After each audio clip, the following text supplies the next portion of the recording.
Hello everyone! I'm so glad to welcome you back again to my channel. For this video, it's all about scallops. Kaya simulan na po natin ang pagluluto. But before that, intro po muna tayo.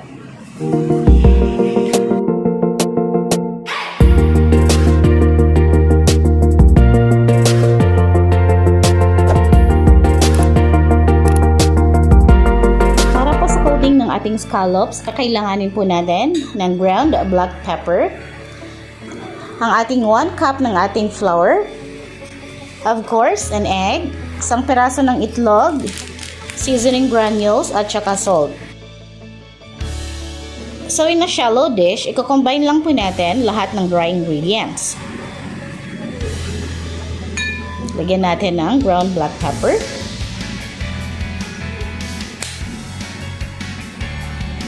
a little amount of salt, at a little amount ng ating seasoning granules. So ito po ay magdadagdag sarap at aroma sa ating mga niluluto. So haluin na po natin.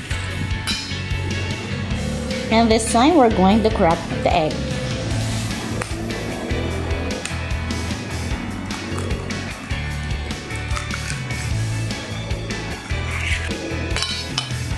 Haluin na po natin. Meron din po tayong 1 tablespoon ng ating fish sauce. Yan. Dagdag lang po natin. At magdadagdag din po tayo ng water. A little amount of water.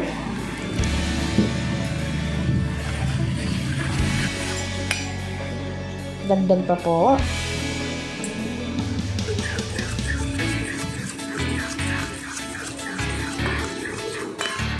So, ayan. Ganyan na po ang ating texture, no? So, kapag hindi pa po ganito yung texture natin, pwede nyo pong dagdagan na lang ulit po ng tubig. Okay. At ito na po yung ating scallops. Diba? Kung nakikita nyo, napakataba ng ating scallops. So, hindi na po natin kailangan tanggalin yan. Dahil linis na po ito. Okay, ilalagay na po natin. Coat po natin ang ating scallops dyan.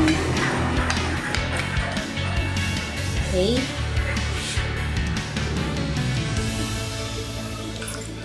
So, haluin po natin ang ating scallops. So, ayan, no? Dinik na po natin yung ating scallops sa ating combined mixture.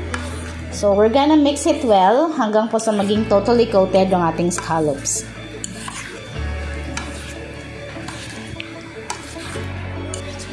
Let's stay it for 1 hour para mag-subside po yung ating mixture sa ating scallops. Meron din po tayo ditong 2 piraso ng ating native onion. So, ang ating pong native onion ay mas mabango po kaysa doon po sa ating malalaking onions. Meron din po tayong 4 cloves ng ating minced garlic, 1 medium size ng ating potatoes. So, this is already cutted into cubes. Our carrots, cutted also into cubes. A curry powder for the flavoring. And our 200 ml ng ating Coco Mama Fresh Gata. And of course, a thumb of ginger cutted into julienne cut. Sa ating deep pan fryer, meron po tayong mantika at pinainit na po natin ito. Ngayon, ay piprituhin na po natin ang ating scallops na binabaran kanina. Under medium heat lang po ito, ha.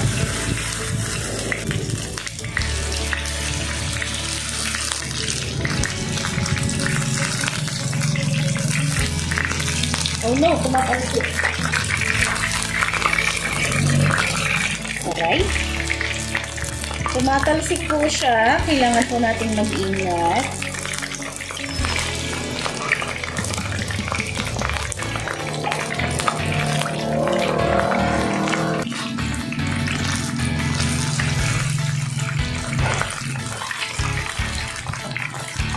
At baka matamaan ang ating fesla. Yan.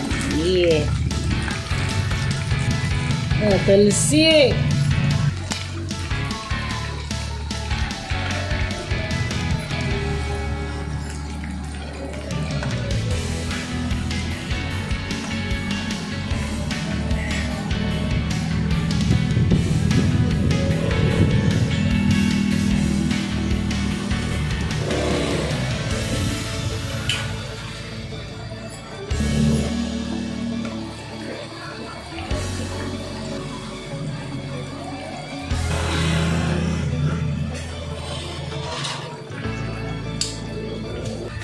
So, ayan, ang first batch po muna ang ating unahin.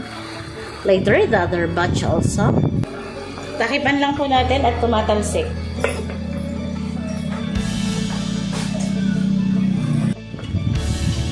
At oras na po para baliktarin ang ating scallops. Kailangan ko ng panangga. Yan. Oh no, look at that.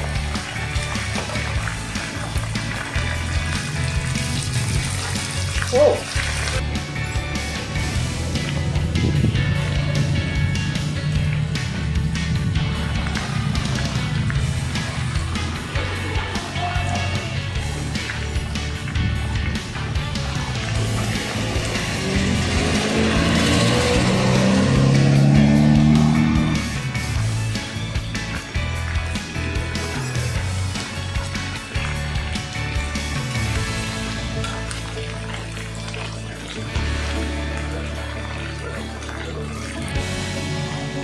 Tanggalin na po natin yung luto na.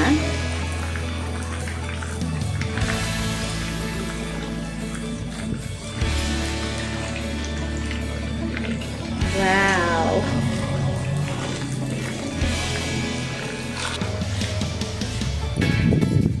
Alright.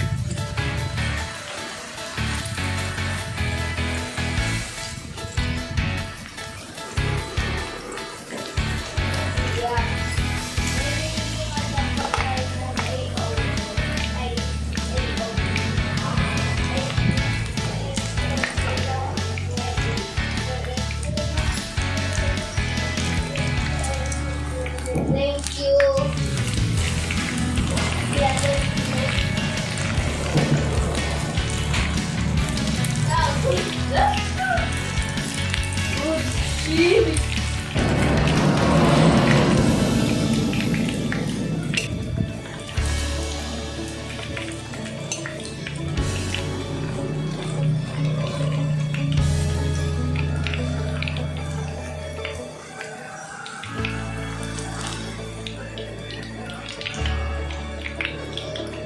Wow, it's yummy. Ha? Pwede nang papakin, pulutan sa mga nagiinom dyan.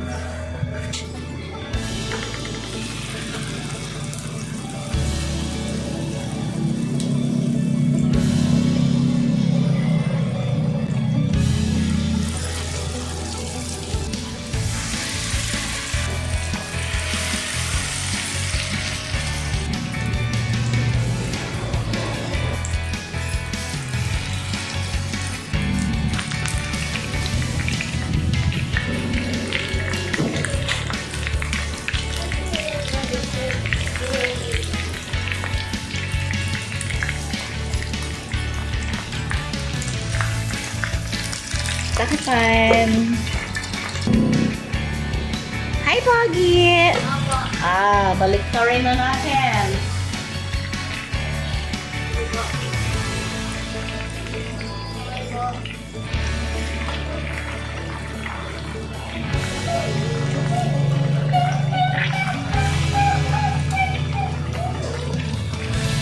Ay, hindi pa gaano, nagkakalat.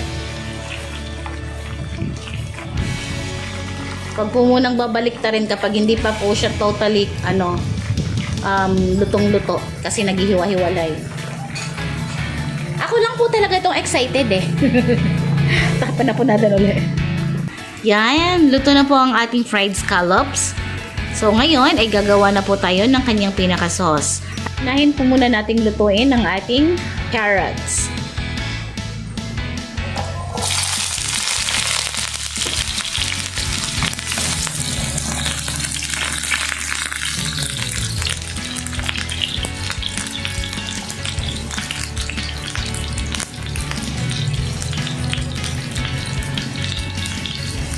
Pag naluto na po yung ating carrots, hanguin po muna natin dahil isusunod din po natin yung ating patatas.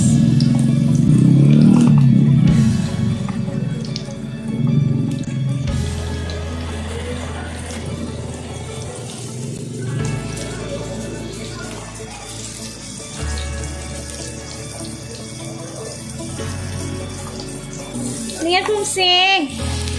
Pumsi ni Mami. Ano yan? Ha? Anong gusto ng pumsi ni Mami? Ha? Aday? Aday? Aday, pumsi. Ngayon po ay patatas naman.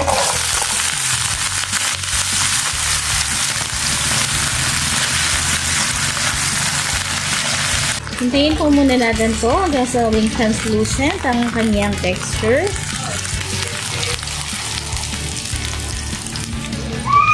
Wow! Kanina yan, lag. Baka naman hindi Goldilocks yun.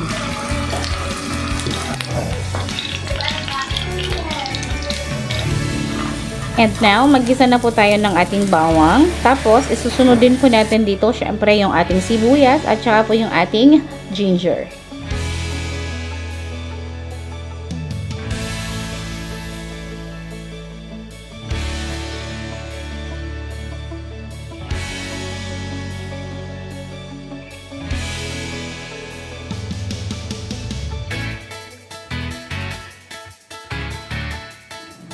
Tapos, syempre, ilalagay na din po natin yung ating pinirito kanina na scallops. And now, we're gonna pour in our Coco Mama gata. Yan, ganyan. Or yung ating coconut milk. After that, ilalagyan din po natin yan ng water. Konting water lang po. Tapos, hahaluin po natin yan and then pakukuluan po muna natin ng mga 3 to 5 minutes.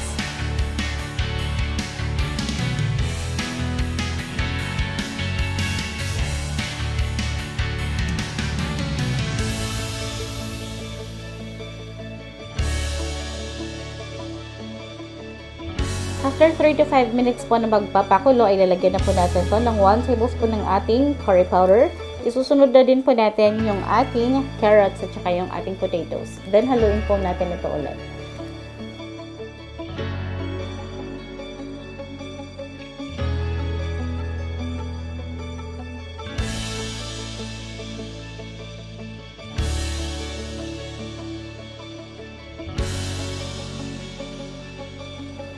And for the final touch, lalagyan po natin yan ng isang kutsara ng ating oyster sauce. Yan. Tapos, pakukuluan po muna natin to ulit. Siyempre, kailangan po natin haluin. Tapos, ready to serve na po.